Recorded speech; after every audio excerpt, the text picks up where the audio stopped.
उपासक को चाहिए मर भले चाहे जाए, लेकिन कभी किसी के आगे हाथ ना फैलावे। जिसको भगवत प्राप्ति करनी, भिक्षान्न के सिवा। भिक्षा के लिए लिखा, भूख लगेगो मांग खाऊंगो, गिनो न सांझ सवेरो, ब्रजवासिन के भूख टूक और घर घर छाछ महेरो, ऐसो कब करी हो मन मेरो। इसके लिए तो आदेश है कि आप 5 घरों से जाकर अपने उदर का पोषण करने के लिए अन्न, अगर वो पैसा देता है तो उस समय नहीं लेना चाहिए। जैसे हम भिक्षा मांगने गए और किसी ने 50 रुपए निकाले, बाबा रोटी तो ना है, 50 रुपए कुछ खा ले। नहीं, हम रुपया लेने नहीं आए, रोटी हो तो दो, नहीं राधे श्याम चल दिए। भक्त वही परिपक्व अवस्था को प्राप्त होता है जो कभी ऐसे नहीं करता, अर्थ नहीं मानता। भक्त की शोभा उसकी भक्ति है, ना कि धन वैभव कीर्ति, ये उसकी शोभा नहीं। ये तो जो जानते ही नहीं कि भक्ति किसे कहते, परमार्थ किसे कहते ना, आप आश्चर्य मानोगे। उनके पास खुद पता नहीं कि मेरे पास कितना पैसा है, कितना पैसा है, ऐश्वर्य है, ये भक्ति का परिचय होता है क्या? भक्त की शोभा भगवत प्रियता से है। ये लौकिक कीर्ति, लौकिक निर्माण, लौकिक संपत्ति से भक्ति की महिमा नहीं। अरे भाई 4 आश्रम है, 40 आश्रम है, 100 आश्रम, इससे नहीं है, स्थिति से है। भक्ति की शोभा भक्ति से है, भगवत प्रियता से है। जब ऐसी भक्ति आती है तो भगवान उस भक्त के हाथ का खिलौना बन जाते हैं, भगवान उस भक्त के हाथ का खिलौना बन जाते हैं। रहे सर्वत्र एक समान, पर निज भक्तों के लिए छोटा है भगवान। भगवान अपने भक्तों के लिए सबसे छोटे बन जाते हैं, और जैसा वो चाहता है भगवान वैसे खेलते हैं। भक्त 3 प्रकार के होते हैं, एक होते सकाम, एक होते निष्काम, और एक होते प्रेमी। सकाम भक्त जो भगवान की आराधना लौकिक पारलौकिक भोगों की प्राप्ति के लिए करते हैं। ज्यादा मिठास नहीं इसमें, इसमें मिठास नहीं होती। सकाम भक्ति में बड़ा कड़ुआपन लगता है जब वृंदावन की भूमि से देखे। अपने बेटे को जब भोजन पवाते हो तब क्या कामना होती है तुम्हारे अंदर? बेटा पाले और स्वस्थ रहे। लेकिन जब भगवान को भोग लगाने के पहले ही सोचते हो, यह बिहारी जो अगर ये काम मेरा बन गया तो तुम्हें भोग लगा देंगे। अखिल कोटि ब्रह्मांड के स्वामी तुम्हारे भोग के भूखे बैठे हैं। सौभाग्य है कि तुम्हारा भोग लगाने का भाव आ रहा है। अपने बेटे जैसा प्रभु को नहीं पवा सकते क्या? कोई भी मां अपने बेटे को पवाती है, उससे पूछो तुम्हारी क्या कामना है? पागल हो, मेरा बेटा है, कामना क्या है? वो अच्छे से दूध पी ले, खा पी ले और खेले, यही वो खाए पिए, उसका घर है, मेरा बेटा है। क्या भगवान के द्वारा दी हुई सारी सामग्री तुम्हारे पास नहीं?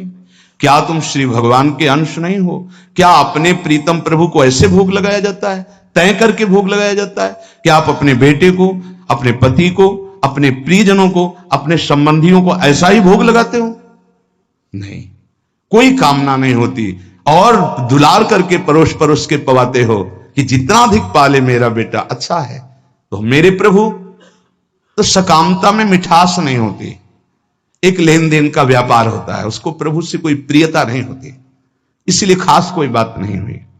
बस इतना ही भगवान की महिमा है कि वो इनको भी उदार कह रहे हैं कि जो अर्थार्थी आर्त है, जिज्ञासु है, ज्ञानी है, उसमें आर्त और अर्थार्थी भी उदार ही हैं, क्योंकि वो मेरे से मांग रहे हो। वो भगवान की उदारता है। वो क्या, इसमें कोई स्वाद नहीं लगता, छरछराहट सी लगती है अंदर। आपको फूल बंगला बनवा देंगे, आप हमारा ये काम कर दो।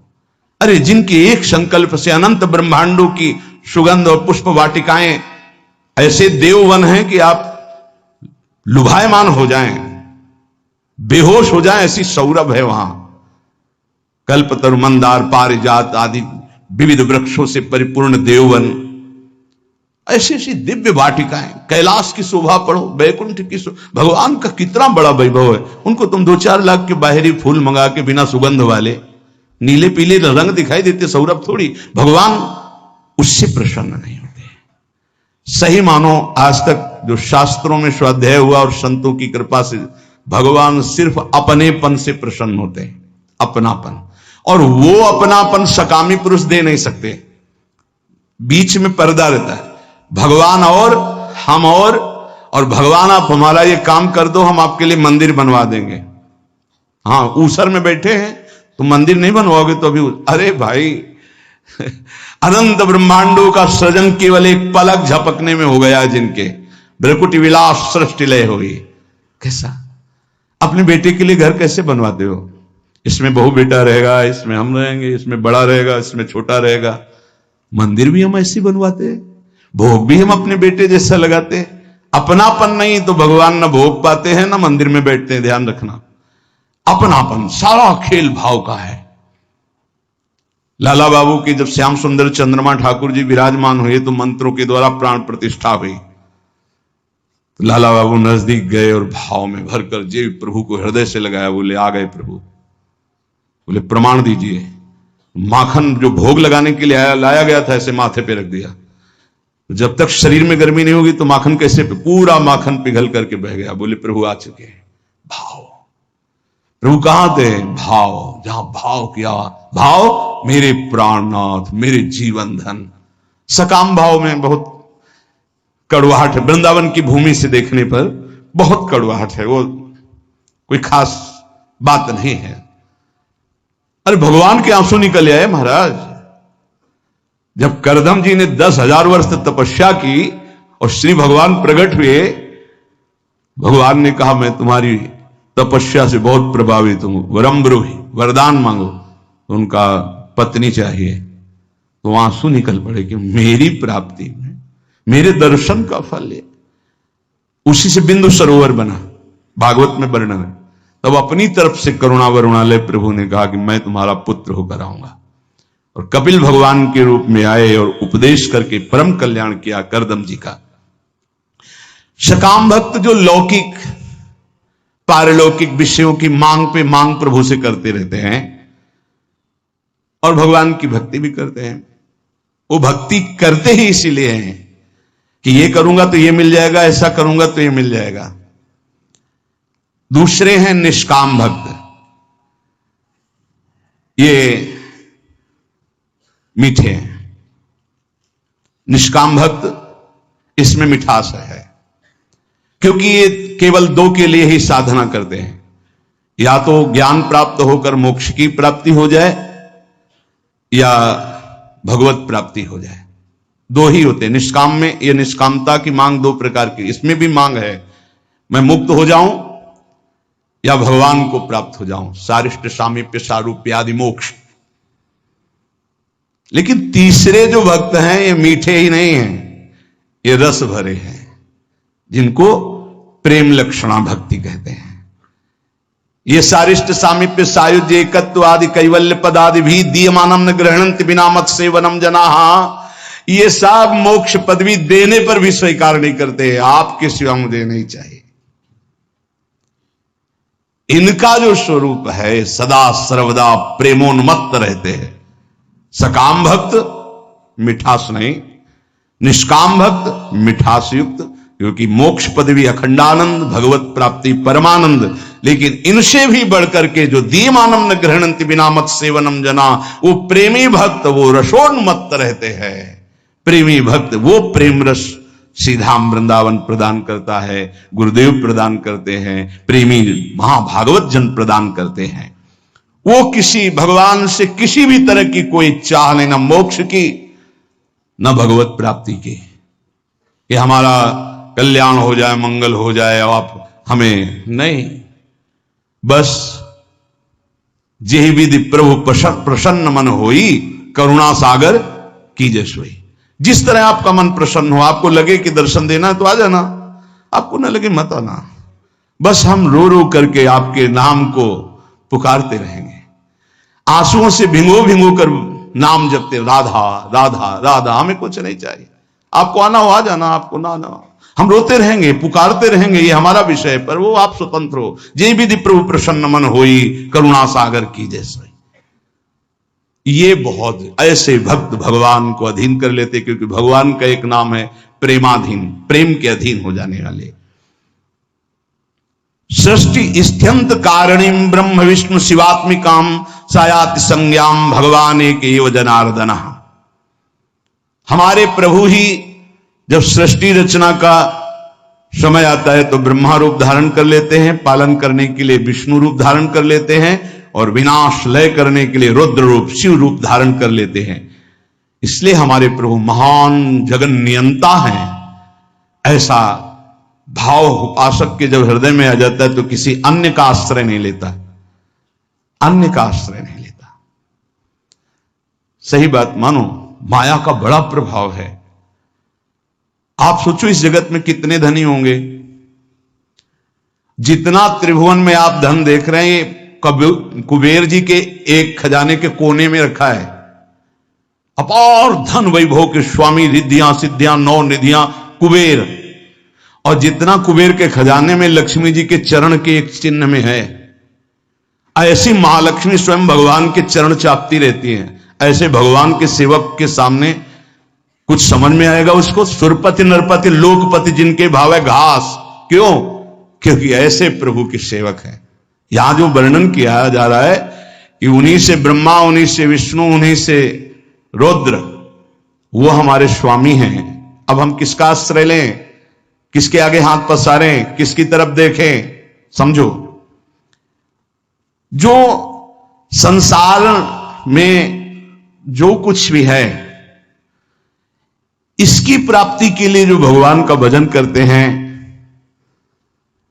वो बहुत अनजान में है। जैसे हीरे के बदले कांच लेना चाहते हैं, ऐसे भुलावे में है। मणिगण पुंज ब्रजपति छाणत हित हरिवंश कर गई कंचु। नाम जप कर रहे हैं और चाहते हैं संसार की वस्तुएं, तो मानो महान कीमती मणि के बदले में कांच खरीद रहे हैं। जो अपनी कीर्ति, अपनी प्रतिष्ठा, भगवदी आनंद को छोड़कर लौकिक आनंद की चाह के लिए भजन करते हैं, वो भी बड़े भुलावे में हैं।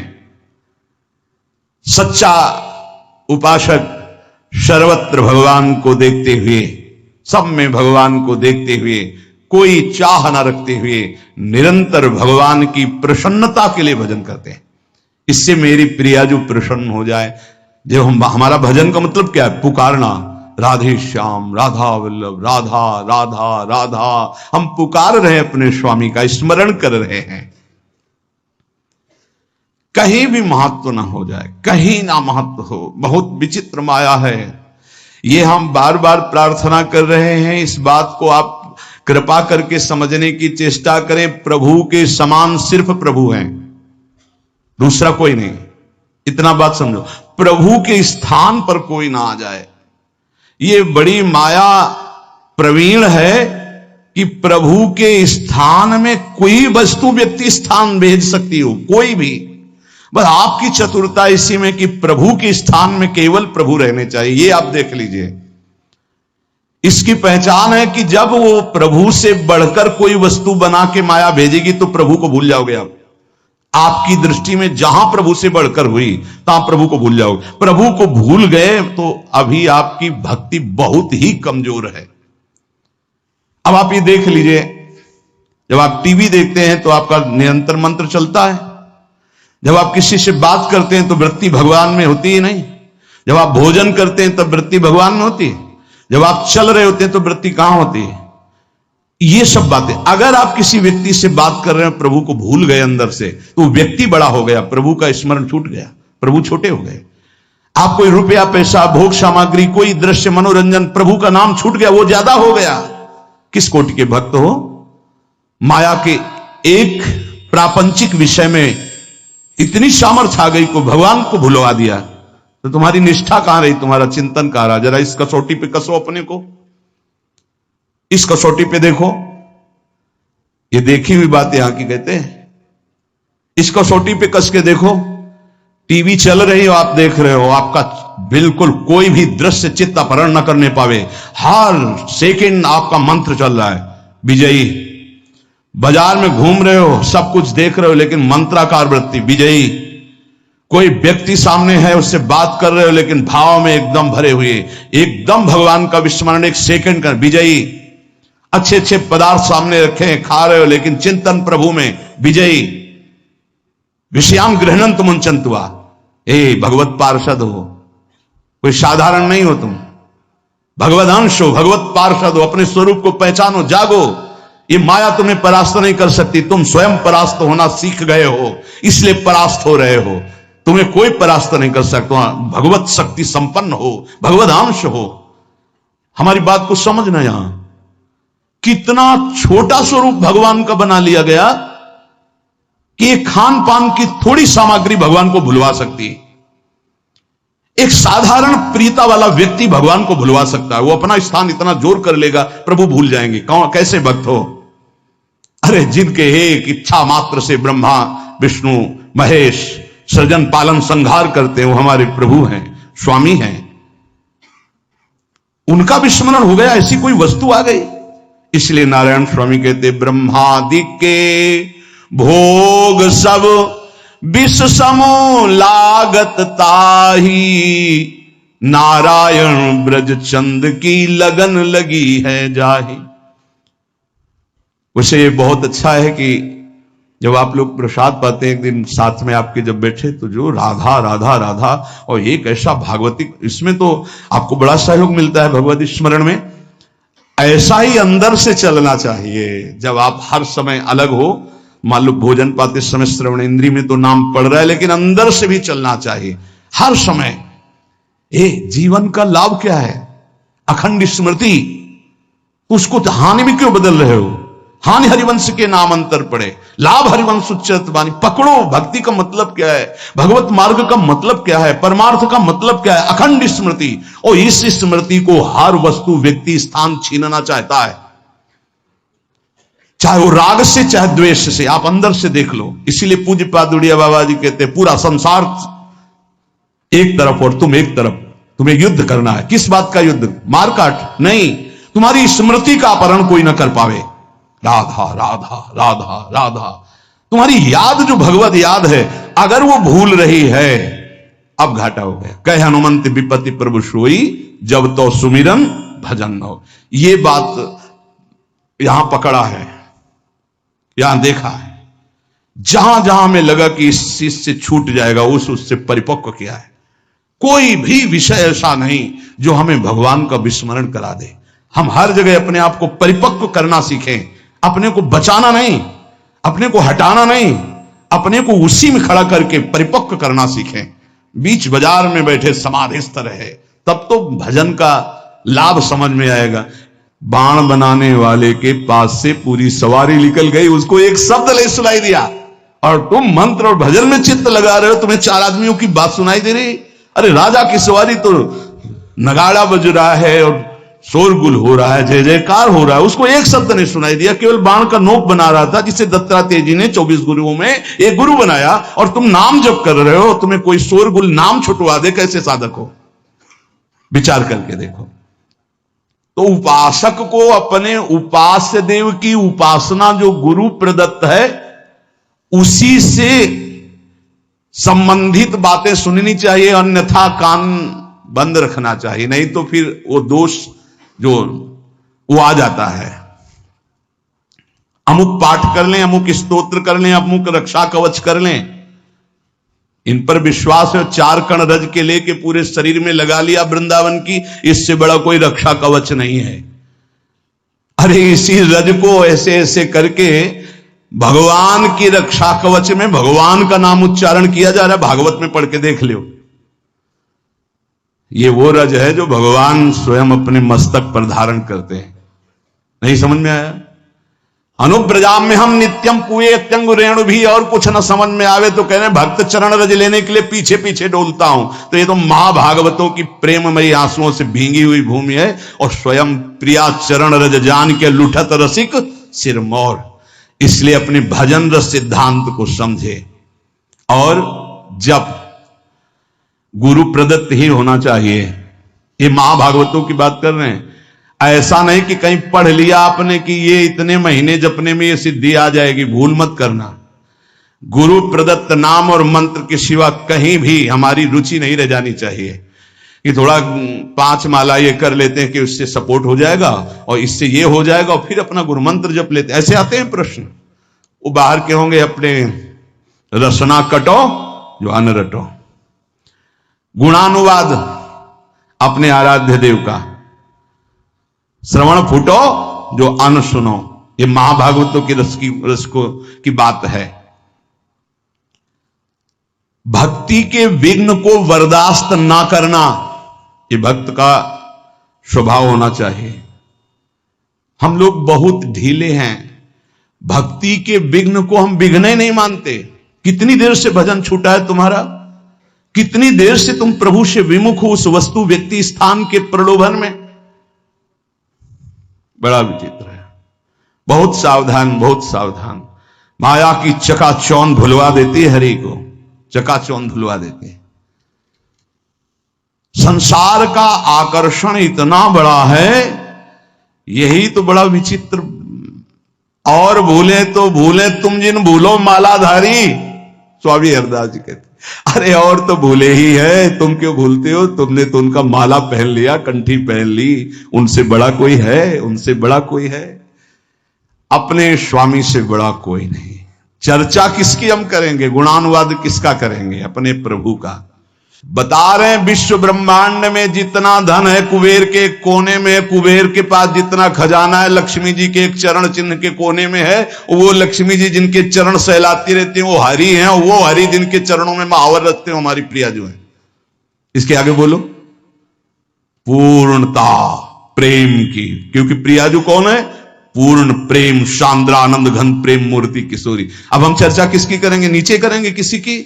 अरे सुरपति नरपति लोकपति जिनके भावे घास। समझे में नहीं आ रहा, समझे में नहीं आ रहा। बहुत विचित्र है, बहुत विचित्र, अति विचित्र भगवंत गति। हाथ सामने अनंत ब्रह्मांडों के स्वामी की महिमा और एक तरफ माया की महिमा। स्वामी को धक्का लगा के बाहर, माया को अंदर। ऐसा प्रभाव माया का है, बड़ा विचित्र। जिस समय सोने की थाल और कटोरी सब लगा के लक्ष्मी जी बूढ़ी के रूप में ना भगत से प्रसाद पाया, बोले ये जूठे पात्र हम दोबारा नहीं रखते। अरे मैया तू तो रुक, अब यहां नारायण बैठे थे, बोले जा ये रहते हैं ना साधु बाबा सन्यासी जन, हम वहां टिकते नहीं ज्यादा दिन, तो इसलिए बोले स्वामी जी झोला उठाओ आप अपना चलो। बोले नहीं बेटा हमारी तो इच्छा थी आज रात्रि। बोले ना माता जी रहेंगी, पिताजी को भगा दिया। जो पिताजी गए माताजी अंतर्ध्यान हो गई, क्योंकि नारायण की भी लौट टिक नहीं सकती। ये खेल है, समझ लो। अच्छे अच्छे नारायण को छोड़ दें, ऐसा है माया का प्रभाव।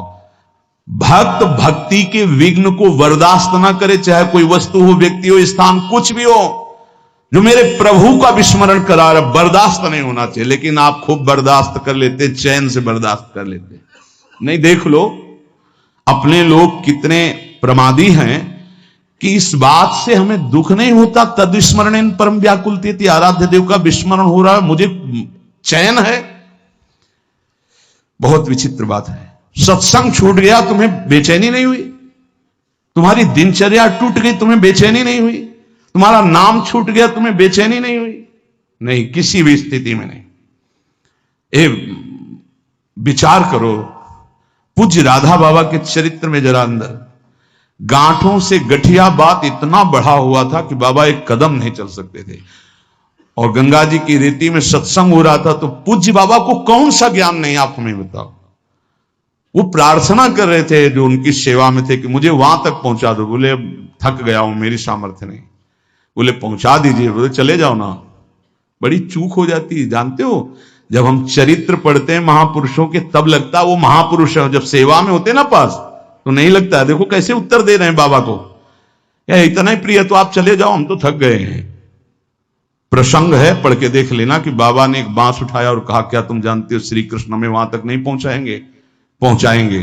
और कढ़िलते हुए बांस के सहारे से इतनी दूर तक पहुंचे जहां से सत्संग सुनाई दे रहा था।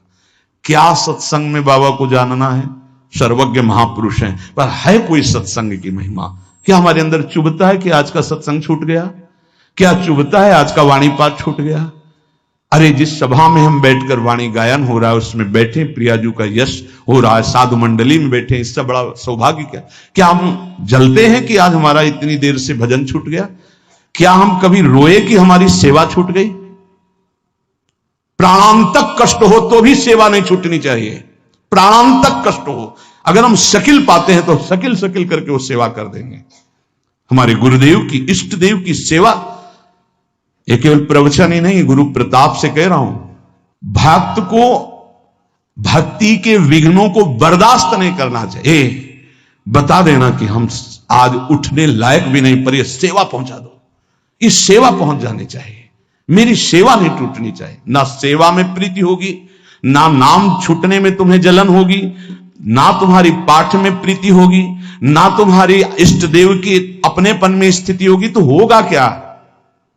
भक्ति के विघ्न को आप क्यों बर्दाश्त कर लेते हैं? ये आप देख लीजिए।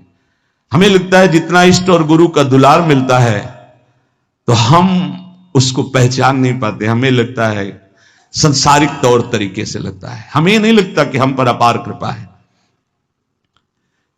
पांचवा, भक्ति के फल को गुप्त रखना। ये पांचों आज ये बहुत बड़ी महान बातें हुई। अपने स्वरूप का बोध, अपने इष्ट के स्वरूप का बोध, जो गुरु प्रदत्त साधन उस पर निष्ठा, जप और गुणानुवाद अपने आराध्य देव का ही, भक्ति के विघ्नों को बर्दाश्त न करना, और ये भक्ति के फल को गुप्त रखना। जो हमारे इष्ट और गुरुदेव की कृपा से आध्यात्मिक उन्नति हो रही, उसे कभी ना बोले, ध्यान रखना, नहीं वहीं रुक जाएगी, बंद हो जाएगी। पकड़ो इस बात को, अपनी स्थिति कभी नहीं व्यक्त करनी चाहिए। इसमें पांचवा, भक्ति के फल को गुप्त रखना चाहिए। आपको स्वप्न में अच्छे स्वप्न आ रहे हैं, दिन में कोई अनुभूतियां हो रही, गुरु कृपा प्राप्त हो रही है, आपको प्रियता मिल रही है, भागवतिक आंतरिक उन्नति हो रही, बिल्कुल गुप्त, कुछ नहीं बोलना। बोले नहीं गुरु से तो बोल दे, क्यों? गुरु अल्पज्ञ है क्या? तुम बाजार से लाए हो स्थिति, गुरु ने दी है, उनको बताने की जरूरत क्या है? उनको बताने का मतलब अपने अहम को पुष्ट करना नहीं, फिर स्थिति नहीं रहेगी। ना गुरुदेव से कहनी है ना किसी से। गुरुदेव से क्यों नहीं? उन्होंने ही दिया भाई, उनसे क्या कहना है? उन्हीं की तो प्रदत्त वस्तु है, गुप्त शांत। एक दृष्टि में सब कुछ पता चल जाता है गुरुदेव को कि आप कहां हो, आपकी स्थिति क्या है।